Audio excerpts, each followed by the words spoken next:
I shouldn't have noticed the way she looked at me.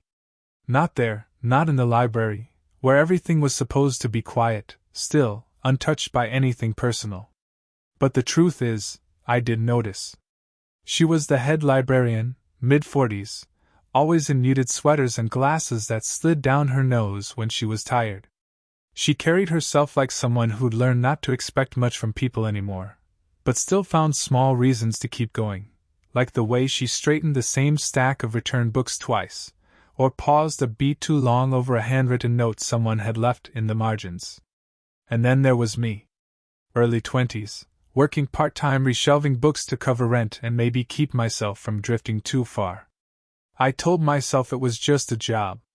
But when I caught her watching me from the corner of her office door, watching, then quickly pretending she wasn't, it felt like more.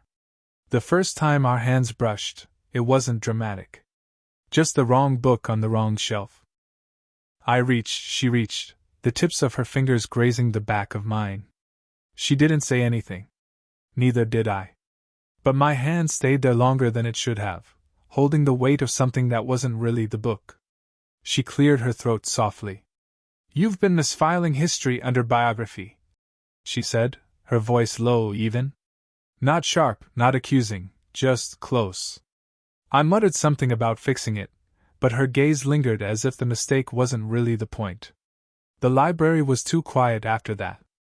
Every sound felt louder, the sliding cart wheels, the clock's tick, the hushed voices of students who didn't care enough to whisper.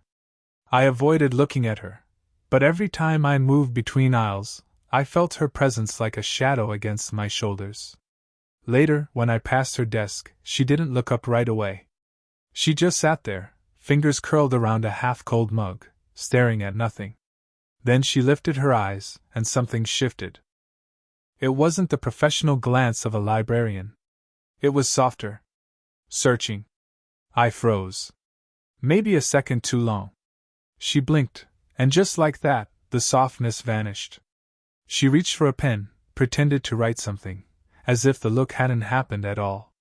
But I'd seen it. And once you see something like that, you can't unsee it. The next evening, it rained. The library emptied out early, leaving just the smell of wet coats and paper.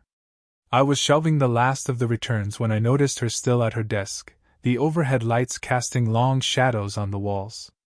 I almost left without saying anything. Almost. Instead, I lingered, pretending to adjust the stack in my arms. She must have felt it, my hesitation, because she looked up again. This time, she didn't look away. Her voice was quiet, but it carried. "You don't have to rush. The storm will keep everyone inside for a while." I nodded, throat dry, and set the books down on the counter. My hand brushed the wooden edge, fingers tapping a rhythm I couldn't control. She followed the motion, eyes locked on my hand, then back to my face. And then, without a word, she stood, walked over to the tall windows by the reading corner, and pulled the heavy curtains shut. The sound of the rain vanished. The room dimmed. I opened my mouth, but nothing came out. Her voice filled the silence, low, deliberate. "Sometimes the light in here feels too much." The way she said it made me wonder if she was talking about more than the room. And I knew, whatever this was, it had just shifted. I told myself it was nothing, the curtains, the way her voice lowered. Just a librarian trying to shut out the storm. But the room changed once she pulled them closed. The outside world disappeared, and it was only us, the faint hum of the heating system, and the sharp tick of the wall clock cutting through the quiet. I should have left. I knew that. She wasn't just older, she was the one who signed my timesheets, who corrected me when I misplaced a volume. She had authority, boundaries. And still, I didn't move. She lingered by the curtains a moment longer, her hand resting on the fabric as if she wasn't ready to let it go. Then she spoke, not looking at me. "My daughter used to sit right there," she said softly, nodding at the armchair in the corner. "After school. She'd draw while I finished up. Now she's too grown for that, I guess." Her voice wavered just enough for me to hear what she didn't want to say. Lonely. I hadn't known she had a daughter. I wanted to ask, but the words stuck. Instead, I watched the way she pressed her lips together after she spoke, as though regretting she'd revealed anything at all. She turned then, catching me looking at her. I dropped my gaze to the stack of books on the counter, pretending to study the spines. But I could still feel her eyes on me. "You don't talk much, do you?" she said. Not accusing. Curious. I swallowed. "Not sure I have much to say." That made her smile, small, tired, but real. "That's rare. Most people fill silence because they can't stand it." I wanted to tell her that it wasn't the silence I couldn't stand, it was the way my chest tightened when she looked at me too long. But I said nothing. The air between us grew heavy. My fingers drummed against the counter, restless, until I forced them still. She noticed that too, she noticed everything. "I shouldn't keep you," she said, though her tone made it sound less like dismissal and more like testing the words out, seeing how they felt. "You're not," I replied too quickly. Her eyebrow lifted, just slightly. Then she walked toward me, each step measured, unhurried. She stopped at the counter close enough that I caught the faint scent of paper and coffee clinging to her sweater. "Storm will pass soon," she murmured, resting her hand flat against the counter. Close to mine. Close enough that if I shifted just an inch, I didn't. But my throat tightened, and my thoughts tangled. She's my boss. She's older. Her fingers brushed my sleeve. Light. Barely there. Enough to stop my breath. "You don't have to go yet," she said. And for the first time, I realized I wasn't the only one struggling with the silence. Her hand lingered just a second too long on my sleeve. By the time she pulled it back, the imprint was already burned into my skin. I told myself to breathe, to step away, to pick up the cart and finish shelving. But I didn't move. The storm outside drummed harder against the roof, and in here, it was as though the sound had been swallowed whole. "I don't usually stay this late," she said finally, her voice so low I almost thought she was speaking to herself. I cleared my throat. "Then why now?" The question slipped out sharper than I intended.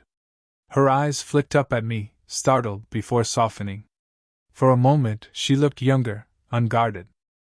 "Because some nights are heavier than others," she whispered. I wanted to ask what that meant.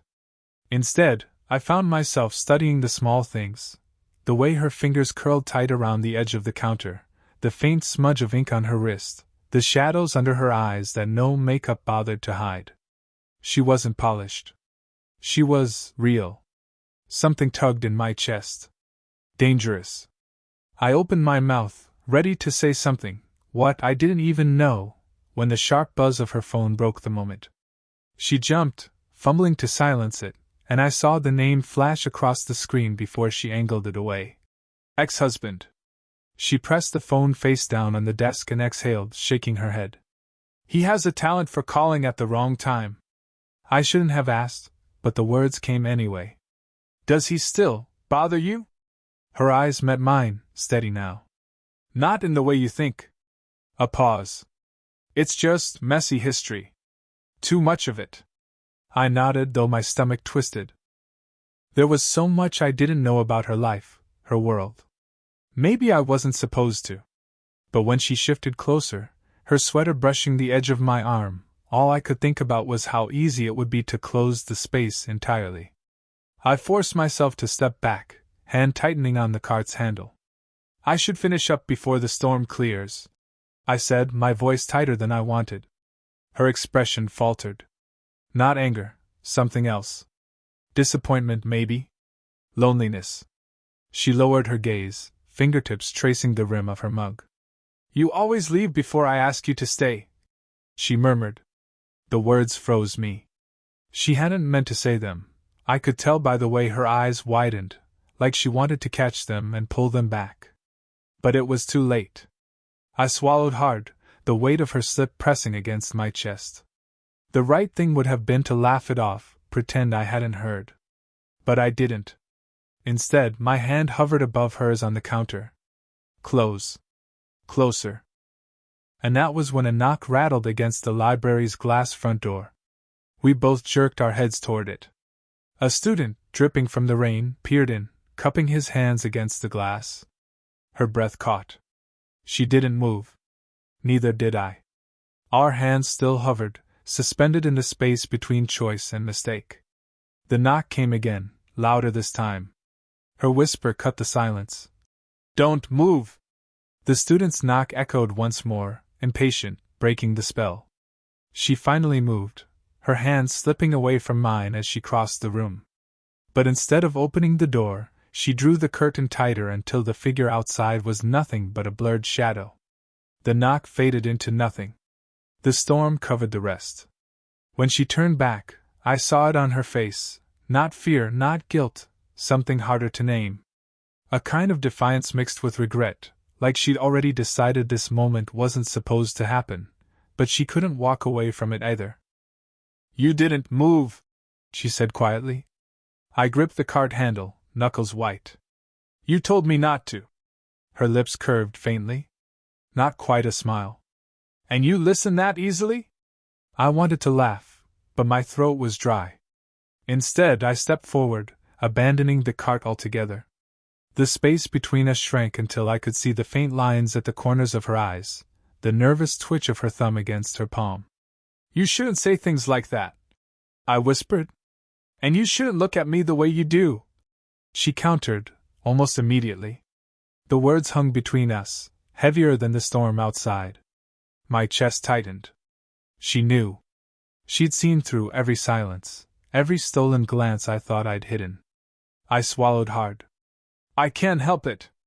Her eyes flickered, and for the first time since I'd met her, the mask dropped completely. I saw the loneliness, the exhaustion, the hunger for something she hadn't allowed herself to admit. "You think I can?" she said, voice breaking just enough to make my pulse race. It wasn't supposed to happen like this. She was older, my boss, the one who corrected my shelving mistakes and signed my hours. This should have been a line neither of us even considered crossing. And yet she stood there with her confession still trembling in the air, and I was the one frozen, afraid that moving even an inch closer would tip us both over the edge. Her hand rose slightly, as if to touch my arm again, but stopped short. She let it hover there, hesitation written in every muscle. I wanted to close the distance. I wanted to pull her hand the rest of the way. Instead, all I managed was a whisper. "What happens if someone finds out?" Her eyes locked onto mine, steady now, almost staring. "Then they'll know what I already do." The clock ticked louder. The storm pressed harder. She didn't explain. She didn't soften the words. She just stood there, her breath shallow, waiting for me to either step back or step closer. And in that suspended moment, curtains drawn, door ignored, silence wrapping around us, I couldn't tell anymore whether we were resisting the inevitable, or building it. Her eyes didn't leave mine. And then she asked, almost in a whisper, almost like a challenge, "Do you want me to stop?" Her question, "Do you want me to stop?" still echoed in the air when the silence cracked. Not from me, not from her. From the phone. It buzzed violently against the desk, rattling against the wood until she snatched it up. I caught a glimpse before she turned the screen away, a message from her daughter. Her shoulders stiffened, and she sank into the desk chair, phone clutched tight. I waited, the storm pounding outside, the clock ticking. She didn't speak right away.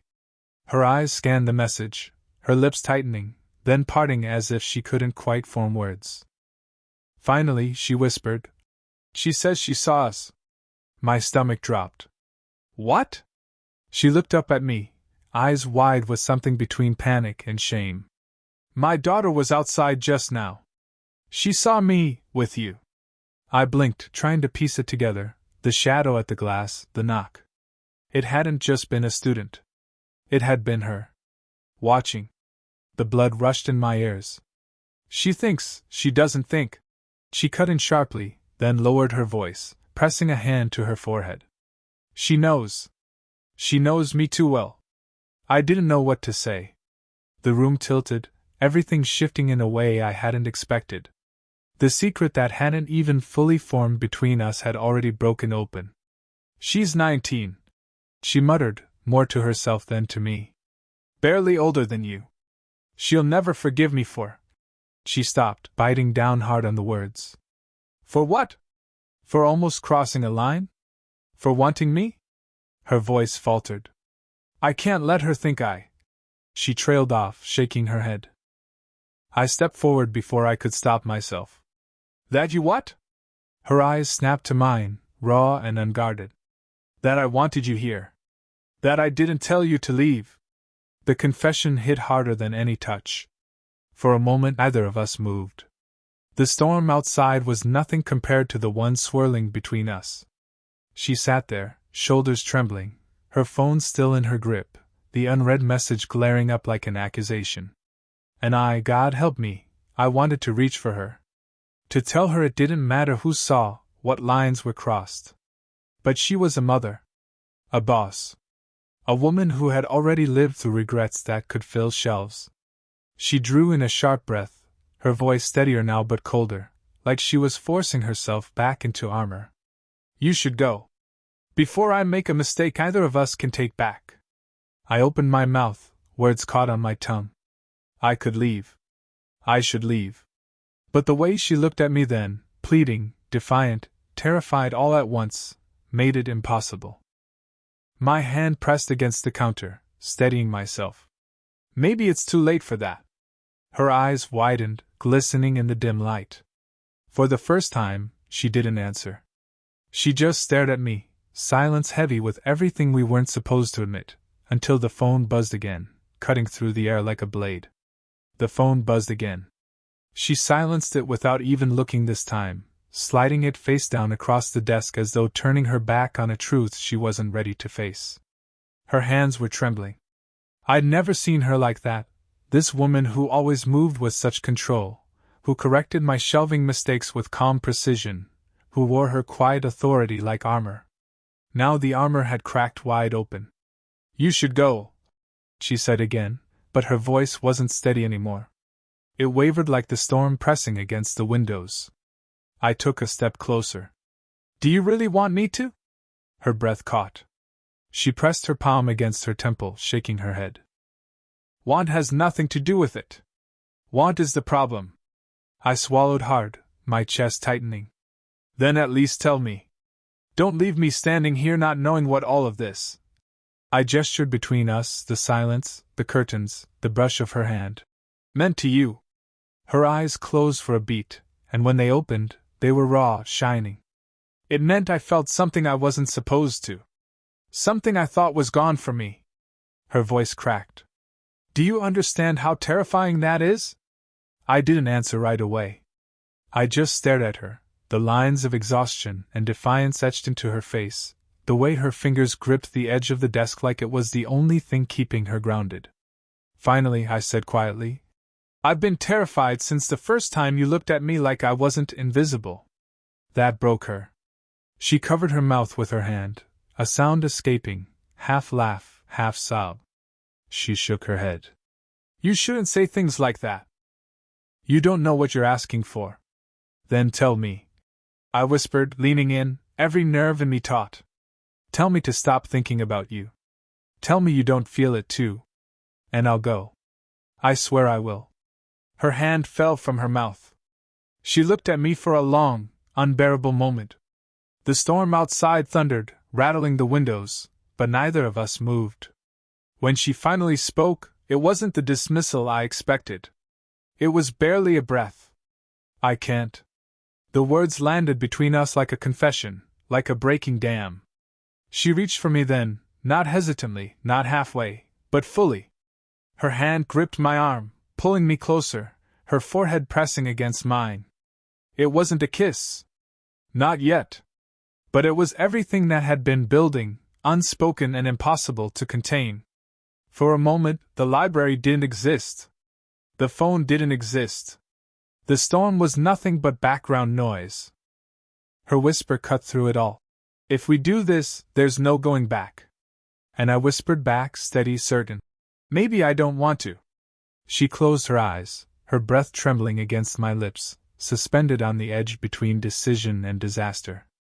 The silence stretched, loaded, waiting to break. Her forehead rested against mine, the storm outside finally beginning to fade into softer rain. For a long time, neither of us spoke.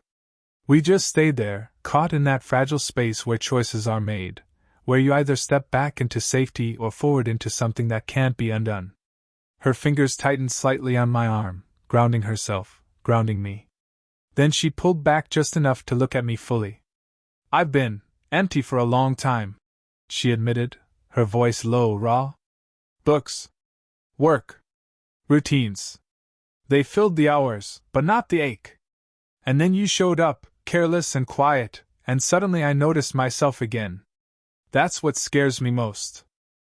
You make me feel like I still exist." Her words lodged deep in me. I didn't have an elegant reply. I only whispered the truth. "You've been the only thing I can't stop noticing." Silence again. But this one was different, no longer heavy, no longer a threat. It was a pause before acceptance. She reached for my hand then, not hesitant this time, but deliberate. Her thumb brushed over my knuckles, a small gesture that felt larger than anything else we'd done. And in that moment, the decision was clear. Not a reckless leap, not a secret to deny later, but a choice to let the feelings exist instead of burying them. When she finally leaned in, the kiss was gentle, unhurried, almost shy. It wasn't about hunger. It was about recognition, two people who had been circling the same ache, finally admitting it out loud without words. When we pulled apart, the storm had nearly stopped. The library was hushed, the curtains still drawn, the world outside unaware of the shift that had happened within these walls. She exhaled, her forehead resting against mine once more. "We'll have to be careful," she said. I nodded. "But we won't pretend it isn't real." That was the unspoken promise, not perfection, not certainty, but truth. Whatever came next, questions from her daughter, whispers if anyone found out, it wouldn't erase the moment we chose not to look away from each other anymore. I thought of the boy I had been weeks ago, quietly shelving books, trying to be invisible. That boy was gone. And I thought of her, the woman who had worn her loneliness like a second skin until she couldn't anymore. She wasn't invisible either. We had seen each other. And that was enough to begin. As I left the library that night, the rain had eased to a drizzle. My clothes clung to me, the cold air biting, but I carried a warmth that nothing could strip away. A secret, yes, but also a beginning. And maybe that was the lesson hiding in all of this. Sometimes the riskiest thing isn't crossing a line, it's admitting there was one at all. Speech Balloon, did you enjoy the story? Sparkles, what kind of stories would you like to hear next? More forbidden romance, bittersweet goodbyes, or unexpected second chances?